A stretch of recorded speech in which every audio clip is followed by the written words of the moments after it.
चलो matrix start कर रहे हैं आज हम। ठीक है, तो इस तरह का साइन होता है, वो मैट्रिक्स का साइन होता है। ठीक है, चलिए। Order of degree, number of row और नंबर ऑफ कॉलम। ठीक है, तो ये रो बाई कॉलम होता है, इसको ऑर्डर बोलते हैं। ठीक है, ठीक है, इस तरह से इसका ऑर्डर रहेगा। चलिए, अब जैसे मान लो इसमें दो रो हैं, रो टू रो, कॉलम 1 2 3, तो रो वाई कॉलम होता है 2 इंटू 3। क्लियर? ठीक है, चले। अब देखिए इक्वल मैट्रिक्स क्या होगे। चले,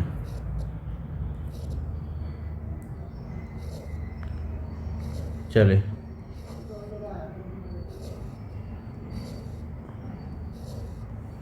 क्लियर हो गया?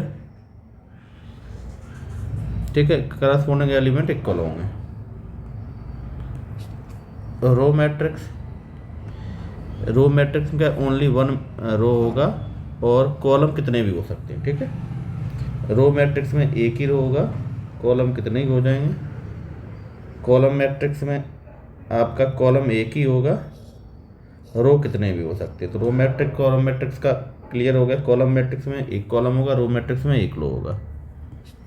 चले, सिंगलेटन मैट्रिक्स, एक ऐसा मैट्रिक्स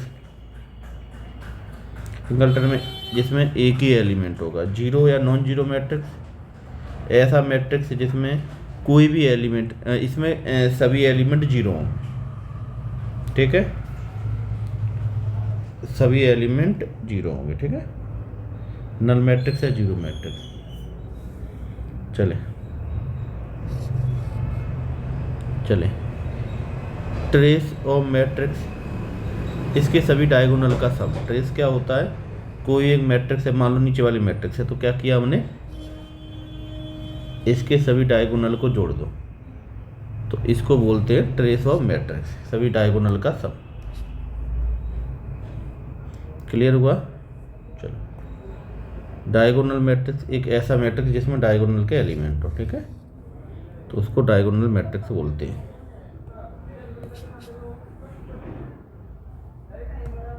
चलिए, चलिए, आइडेंटिटी मैट्रिक्स एक ऐसा मैट्रिक्स जिसके डायगोनल के सभी एलिमेंट 1 1 हो, तो इसको यूनिट मैट्रिक्स या आइडेंटिटी मैट्रिक्स बोलते हैं। क्लियर? सभी एलिमेंट सेम हो। अब क्या करते हैं, स्केलर मैट्रिक्स, जिसमें यूनिट मैट्रिक्स में किसी का मल्टीप्लाई कर दो। जैसे इसमें देखो 5 का मल्टीप्लाई किया है, 5 को अगर कॉमन ले लेंगे तो पीछे यूनिट मैट्रिक्स ही आ जाएगा। तो स्केलर क्या होगा, 5 का मल्टीप्लाई किया है। क्लियर? यूनिट मैट्रिक्स में। चलो, अब यहाँ पे ट्रायंगुलर मैट्रिक्स, कोई भी स्क्वायर मैट्रिक्स है, चलिए, या तो उसके ऊपर एलिमेंट होगा या नीचे एलिमेंट होंगे, ट्रायंगुलर मैट्रिक्स होगा। जैसे इधर अपर ट्रायंगुलर मैट्रिक्स आपको दिख रहा है, ऊपर वाले ट्रायंगुलर में एलिमेंट है लोअर ट्रायंगुलर मैट्रिक्स, नीचे वाले में। क्लियर हुआ? चलिए,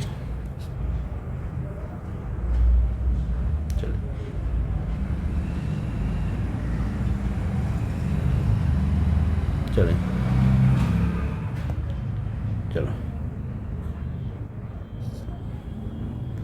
चलें। अब यहाँ पे एक मैट्रिक्स है आई हो जे इक्वल टू 0, के इज इक्वल टू, तो क्या होगा, ये स्केलर मैट्रिक्स होगा।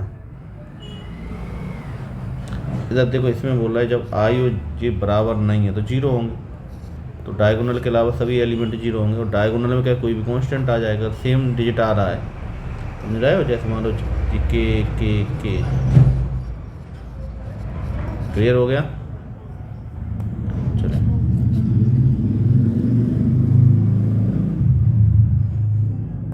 अब इस पे आ जाओ, सेकंड वाले पे। If A B are square matrix order 3 है, A is non singular and A B 0, then B क्या होगा, चलिए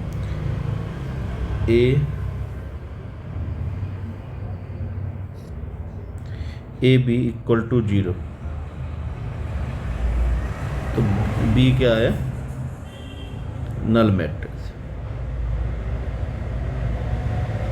चलिए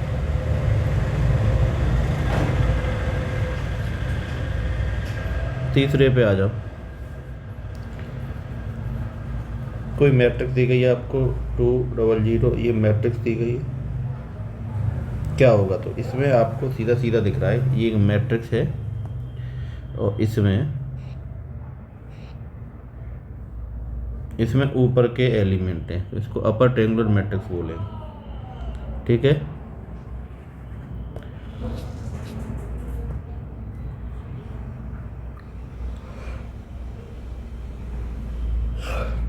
चलिए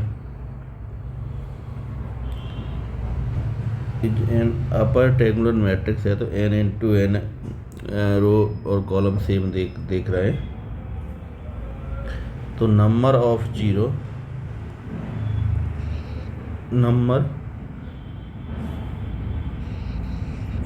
n माइनस 1/2, ठीक है, नंबर ऑफ एलिमेंट। चलो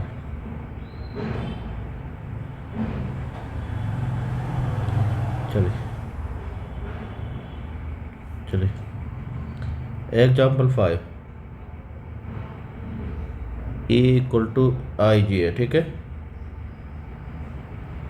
तो इसका सीधा सीधा ओरल क्वेश्चन है। चलो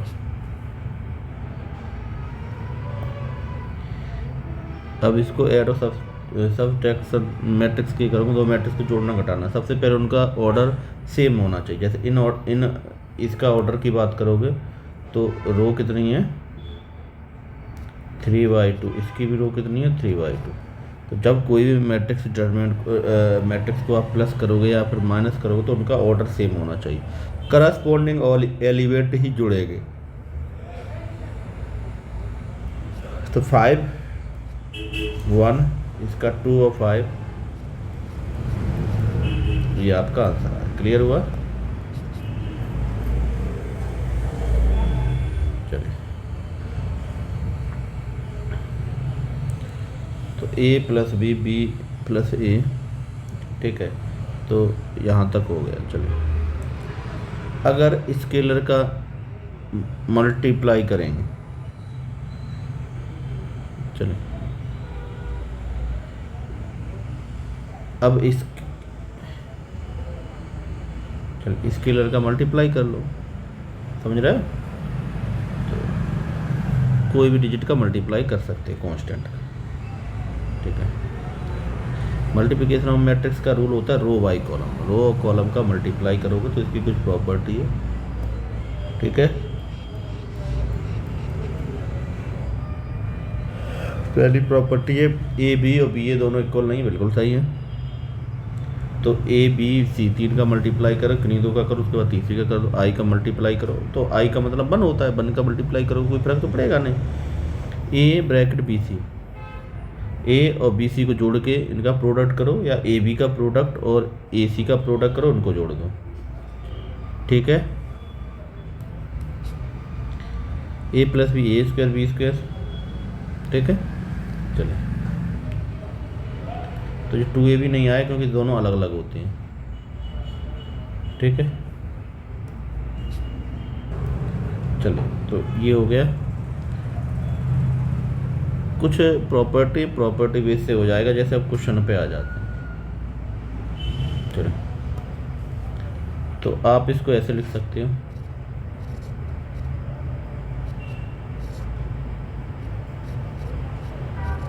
cos alpha minus sine alpha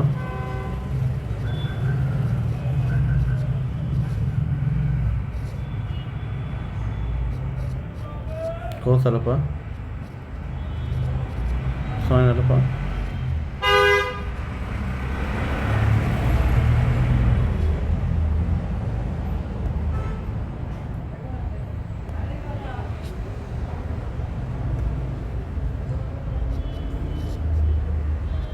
row by column. cos square alpha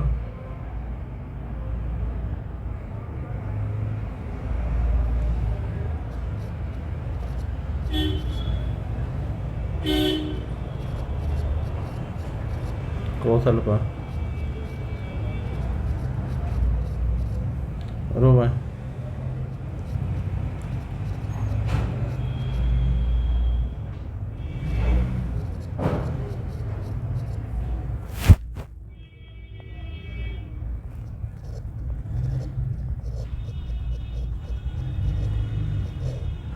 यही होगा। तो ये तो फॉर्मूला लग जाएगा डायरेक्ट। ऊपर जो फॉर्मूला है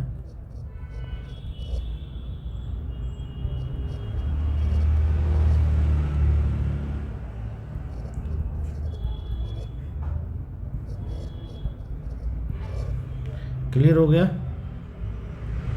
कौन सा ऑप्शन आया? ऑप्शन आ गया सी आपका। क्लियर हुआ।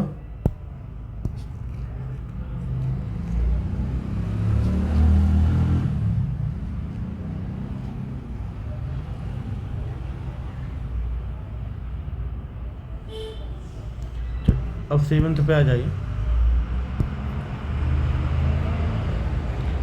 अल्फा प्लस बीटा, इसका डबल करोगे A B B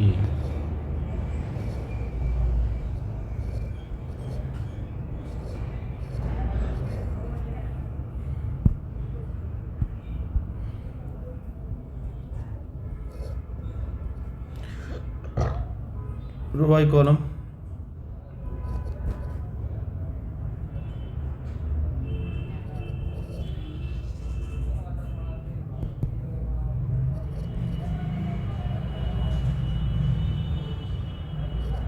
two A B direct लिख रहे हैं, ठीक है। A B two A B मैं तो ये तो प्लस ही होगा सर, यही आया।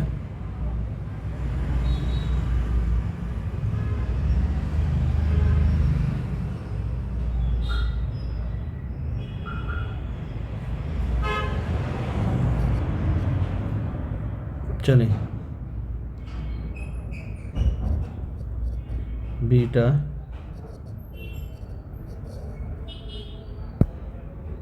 चलिए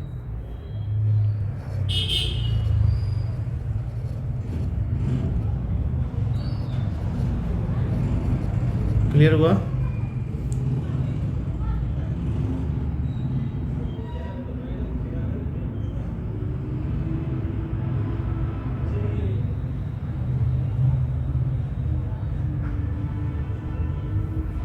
चलिए तो टेबल तो क्लियर है।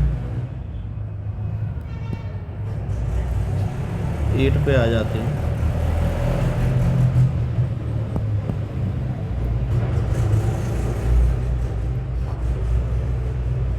एट पे आ जाओ। 4n = 2 होगा, ठीक है। A4 चाहिए, तो 4 का कोई भी अगर आप मल्टीपल निकालते हो, ठीक है, तो 1 1 ही निकलेगा, ठीक है, क्योंकि i² हो गया इंटू i², तो ये क्या होता है -1 और -1, तो +4 ही होगा। तो ये आंसर हो गया। क्लियर हुआ 8 का। चलिए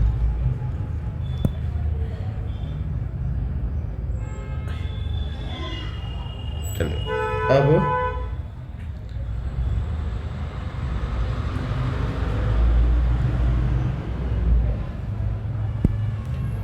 अगर आपको ये चाहिए तो इसका मतलब है कि ये जो आ रहा है इनकी वैल्यू क्या होनी चाहिए 0।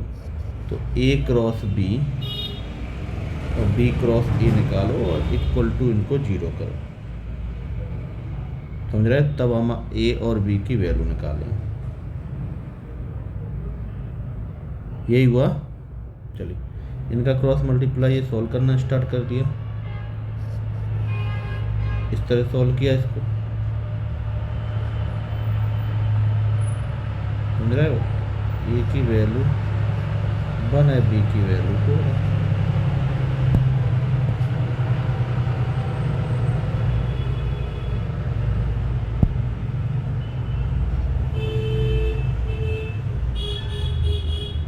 चलिए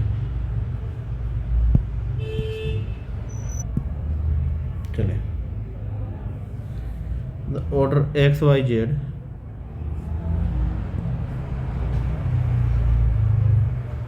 XYZ, दूसरा ये हो गया, तीसरा ये हो गया, ठीक है। तो इनका ऑर्डर निकालना है। तो रो वाई कॉलम, देखो रो वाई कॉलम से आता है, तो पहले का रो कितना है, रो कितना, 1, रो वाई कॉलम इसका 3 × 3, और पहले का रो दूसरे का कॉलम इसका 1/3, और इसका क्या है 1 × 1। तो ये आपका भी आंसर आ गया।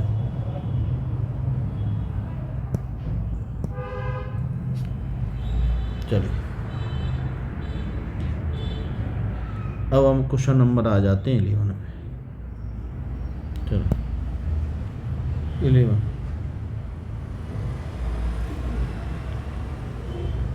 चलो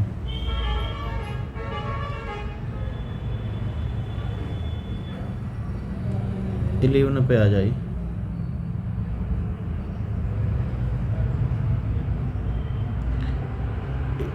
पे आ जाइए ना। तो 11 में इनका क्या है कि इसका और डैश का प्रोडक्ट करो, तो क्या निकला है, ये निकलेगा वैसे, ठीक है। ठीक है, इन क्वेश्चन की बहुत प्रैक्टिस करेंगे।